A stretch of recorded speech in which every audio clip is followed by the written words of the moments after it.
Assalamualaikum warahmatullahi wabarakatuh. Izin semuanya.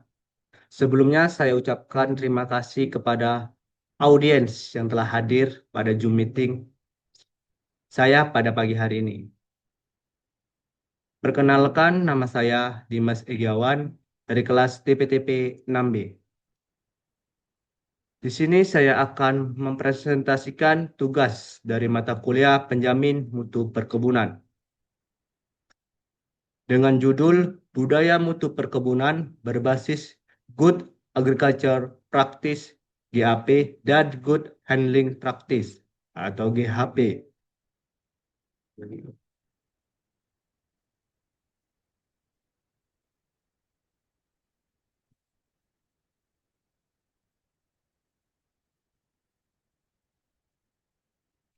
Baik, latar belakang dari budaya mutu perkebunan yang berbasis GAP dan GHP adalah sektor perkebunan berkontribusi signifikan pada perekonomian nasional, menyediakan bahan baku industri, menyerap tenaga kerja, dan meningkatkan kesejahteraan masyarakat.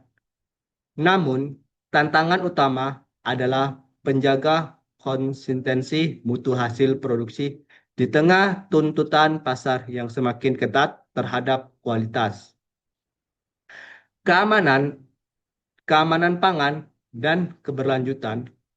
Budaya mutu menjadi pondasi untuk menghadapi tuntutan ini, tercermin pada kedisiplinan pekerja, kepatuhan terhadap SOP, dan kesadaran kualitas.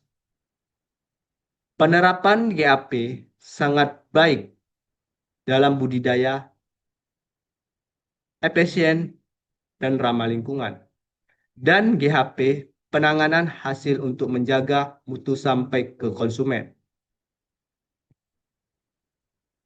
Di sini ada rumusan masalah tentang budaya mutu berbasis GAP dan GHP, dan bagaimana penerapan GAP dan GHP. Kemudian, peran budaya mutu dalam daya saing. Apa sih itu budaya mutu berbasis GAP dan GHP? Dengan menjelaskan atau mendefinisikan budaya mutu perkebunan, itu adalah nilai dan perilaku yang diperlukan untuk konsistensi mutu sepanjang proses produksi. Dan bagaimana penerapan GAP dan GHP? Pada praktik GAP dan GHP, secara spesifik pada komunitas kelapa sawit, akan saya jelaskan dalam materi berikutnya. Kemudian, peran budaya mutu dalam daya saing. Kita dapat menilai bagaimana budaya mutu meningkatkan kualitas, produktivitas, dan posisi kompetitif produksi di pasar domestik dan internasional. Tujuan dan manfaat penerapan GAP dan GHP. Tujuan pertama itu untuk menjelaskan konsep budaya mutu perkebunan secara komprehensif sebagai dasar pemahaman teknik dan manajerial. Tujuan yang kedua, untuk menguraikan penerapan GAP dan GHP pada berbagai komoditas, khususnya kelapa sawit, dan panduan praktik di lapangan. Manfaatnya, sebagai referensi akademik, pedoman penerapan di kebun, dan dukungan peningkatan produktivitas serta kualitas hasil perkebunan. Baik, di sini saya akan menjelaskan apa sih itu konsep budaya mutu perkebunan. Budaya mutu adalah sistem atau nilai dan perilaku yang secara konsisten diterapkan oleh seluruh pelaku usaha perkebunan untuk menghasilkan produk bermutu.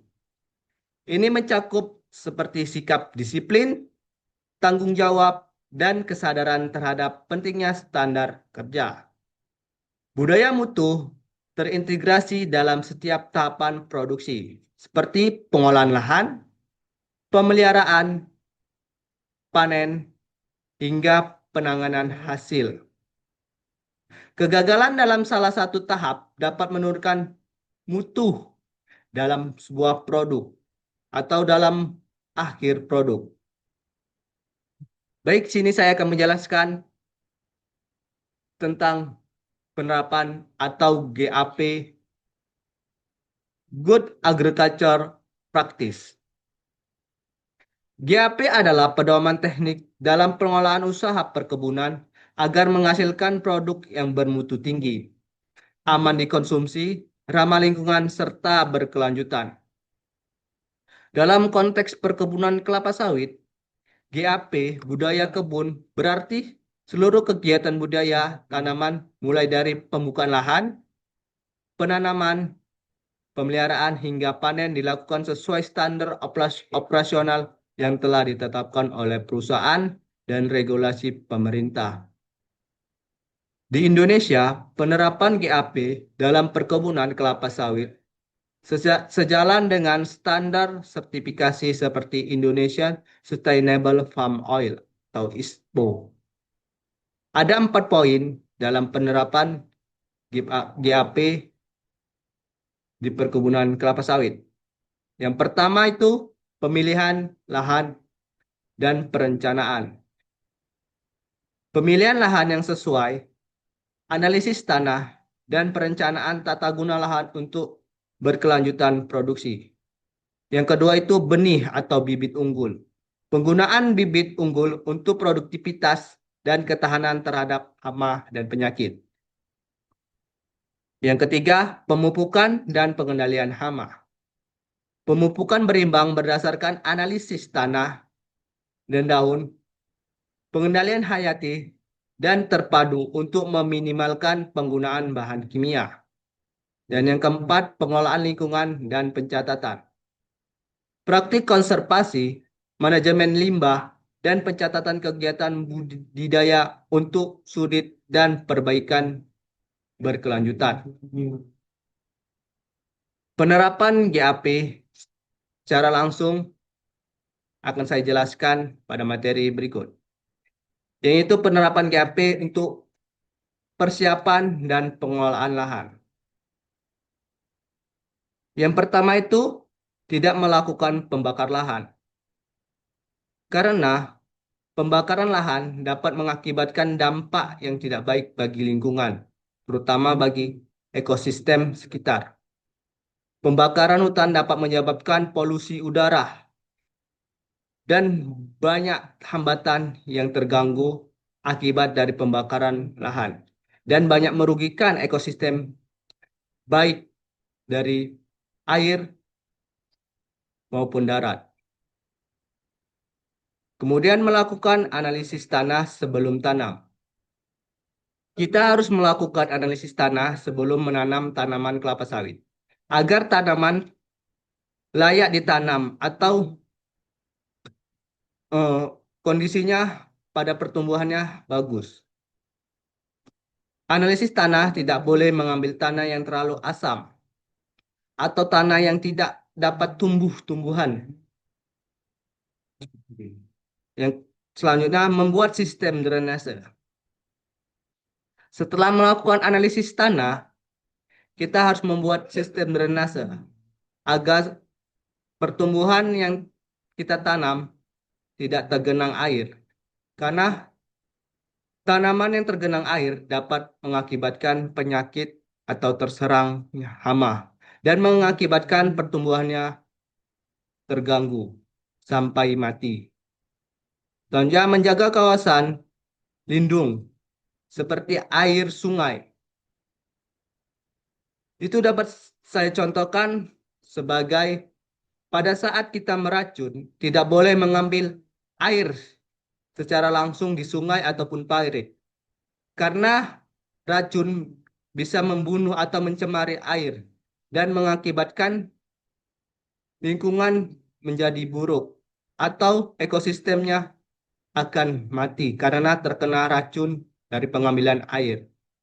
Kemudian tidak boleh membuang pupuk di dalam parit ataupun sungai karena pupuk dapat mencemari air dan menyebabkan ekosistem dalam air akan mati. Tujuan dari penerapan GAP untuk persiapan dan pengelolaan adalah untuk menjaga kesuburan tanah dan melestarikan lingkungan. Yang kedua itu pembibitan. Menggunakan bibit unggul dan bersertifikat. Ya, dalam setiap perusahaan, yang paling penting adalah pemilihan bibit yang berkualitas atau bibit unggul. Karena bibit ini berpotensi akan menghasilkan ke 5 tahun ke depan untuk perusahaan. Kalau bibit mereka pilih tidak unggul, pertumbuhannya akan tidak optimal dan pertumbuhan atau penghasilan buahnya akan menurun, tidak sesuai dengan harapan. Perawatan bibit sesuai SOP. Setelah bibit dirawat atau setelah bibit ditanam, bibit dirawat. Bibit disiram, kemudian disanitasi gulma-gulma yang ada di sekitar bibit. Kemudian bibit itu dipupuk dengan takaran dosis yang pas. Selanjutnya pengendalian hama dan penyakit secara rutin. Untuk pengendalian hama dan penyakit, kita dapat mensensus atau menganalisis tanaman mana yang terkena hama ataupun penyakit. Kemudian bisa kita kendalikan agar hama dan penyakit tidak tersebar di lapangan secara keseluruhan, agar hama dan penyakit dikendalikan dan pertumbuhan tanaman kembali optimal. Tujuannya adalah untuk menjamin pertumbuhan tanaman yang optimal. 3 itu penanaman. Jarak tanam sesuai standar. Jarak tanam sangat berpengaruh dalam pertumbuhan tanaman karena jarak tanam yang terlalu rapat akan mengakibatkan tanaman akan kekurangan atau berebut unsur hara untuk pertumbuhan. Jadi, jarak tanamnya harus sesuai standar yang sudah ditetapkan perusahaan. Berikutnya penanaman pada kondisi tanah yang sesuai. Dan sudah saya jelaskan tadi, penanaman pada kondisi tanah yang sesuai itu maksudnya tanah yang baik untuk tumbuh tanaman, itu tanah yang ada tidak memiliki zat asam yang mengganggu pertumbuhan tanaman. Kemudian lubang tanam sesuai ukuran yang dianjurkan. Lubang tangan, lubang tanam yang sesuai sangat dianjurkan. Karena kalau tanaman tidak memiliki lubang sesuai ukuran, tanaman itu tidak akan tumbuh dengan optimal. Dan sebaliknya, jika lubang tanamnya selalu cetek, akan membuat tanaman itu mudah tumbang atau tidak kokoh untuk berdiri pada tanah. Tujuannya adalah untuk menciptakan populasi tanaman yang ideal. Yang berikutnya adalah pemeliharaan tanaman. Pemeliharaan tanaman meliputi pemupukan tepat jenis, tepat dosis, tepat waktu, tepat cara, dan tepat-tepat. Pengendalian gulma secara mekanis dan kimia sesuai SOP. Pengendalian hama dan penyakit dengan prinsip PHT. Dan pemeliharaan jalan infrastruktur kebun. Tujuannya untuk menjaga produktivitas dan kesehatan tanaman. Kemudian panen. Setelah penerapan GAP, dari perawatan kita masuk ke panen. Panen memiliki kriteria yang sangat penting. Panen sesuai kriteria buah yang matang. Karena pada saat perusahaan memanen buah mentah akan mengalami atau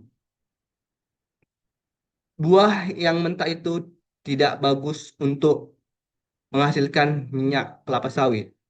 Jadi, panen sesuai kriteria matang karena dapat bermutu dan berkualitas baik terhadap minyak yang dihasilkan.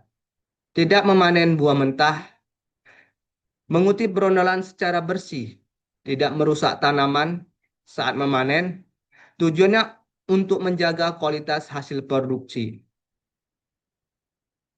Selanjutnya saya akan menjelaskan GHP atau Good Handling Practice. GHP berfokus mempertahankan mutu pasca panen dengan menghindari kerusakan fisik, kontaminasi, dan penurunan nilai jual. Ruang lingkup meliputi teknik panen yang benar, sortasi, pengangkutan, penyimpanan, pengolahan awal, pengemasan, serta kebersihan pekerja dan perawatan. Implementasi GHP memerlukan prosedur standarisasi seperti fasilitas penanganan yang layak dan pelatihan untuk semua pekerja. Penerapan GHP. Yang pertama, pengumpulan hasil panen.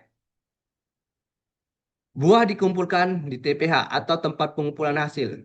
Setelah buah dipotong atau diambil dari pohon, buah dikumpulkan menjadi satu di tempat pengumpulan hasil agar memudahkan pengangkutan.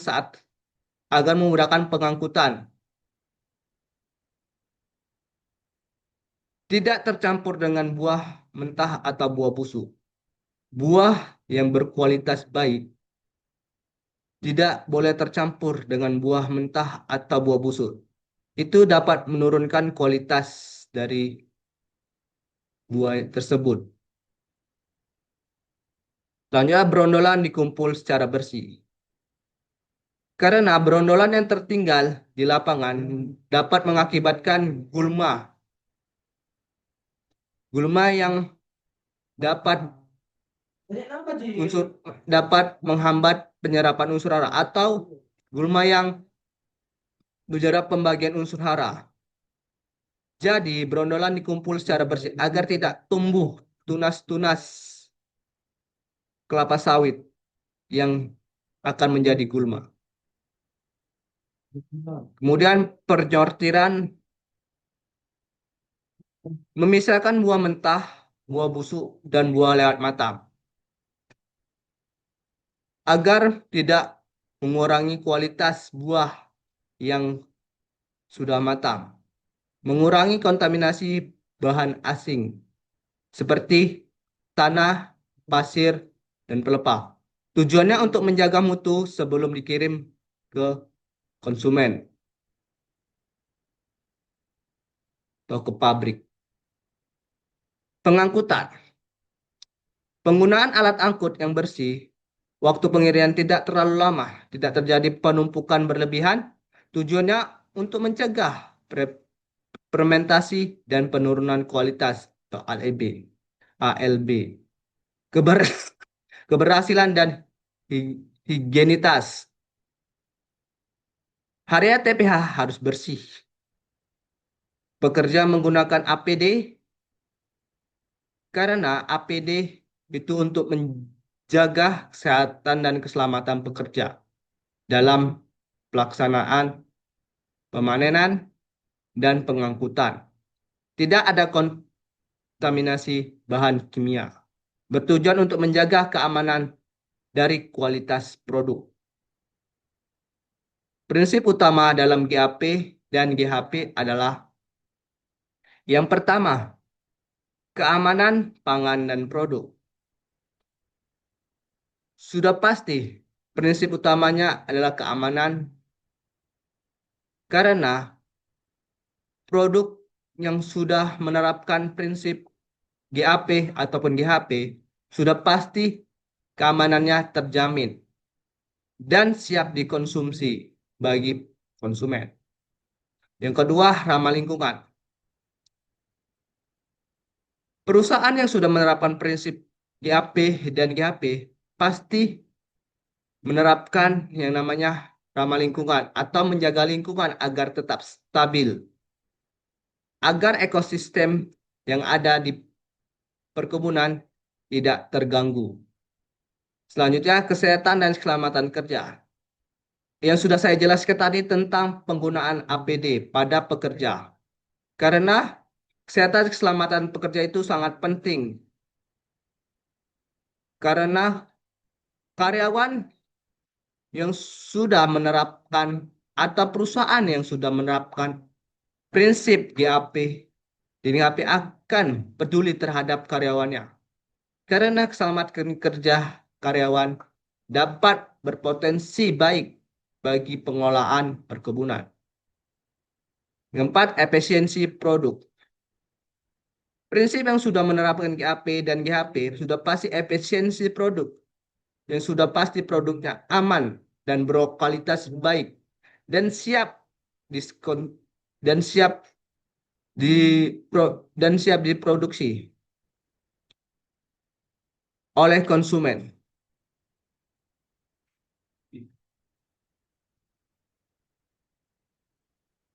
Baik, kesimpulan. Penerapan GAP dan GHP yang sudah saya jelaskan merupakan bagian penting dalam sistem pengolahan perkebunan yang berkelanjutan. Karena GAP memastikan proses budidaya dilakukan secara benar dan ramah lingkungan. Sedangkan GHP menjamin hasil panen tetap bermutu hingga ke tahap pengolahan. Keduanya saling melengkapi untuk menghasilkan produk yang berkualitas, aman, dan berdaya saing tinggi. Baik, sekian presentasi yang sudah saya paparkan. Saya ucapkan terima kasih. Assalamualaikum warahmatullahi wabarakatuh.